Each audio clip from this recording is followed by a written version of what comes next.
আসসালামু আলাইকুম। চারজন নবী ইন্তেকাল না করে এখনো জীবিত আছেন।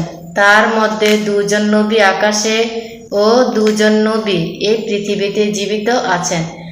আকাশে যে দুজন নবী আছেন, এক হজরত ইদ্রিস আলাইসাল্লাম, যাকে হজরত জিবরিল আলাইসাল্লাম আল্লাহর আদেশে জান্নাতে ভ্রমণে নিয়ে গেলেন।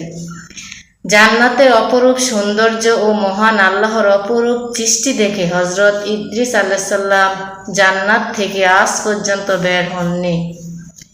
দুই হজরত ঈসা আলাইসাল্লাম, যাকে মহান আল্লাহ আকাশে উঠিয়ে নিয়ে গেছেন। কিয়ামতের আগে হজরত ঈসা আলাইসাল্লাম আমাদের প্রিয় নবী হজরত মুহাম্মদ সাল্লাল্লাহু আলাইহি সাল্লামের উম্মত হিসেবে পৃথিবীতে ফিরে আসবেন। পৃথিবীতে যে দুজন নবী আছেন, এক হজরত খিজির আলাইসাল্লাম, তিনি আমাদের পৃথিবীর মধ্যে পানিতে আছেন। দুই হজরত ইলিয়াস আলাইসাল্লাম, তিনি আমাদের পৃথিবীর মধ্যেই পাহাড়ে আছেন। আল্লাহ হাফেজ।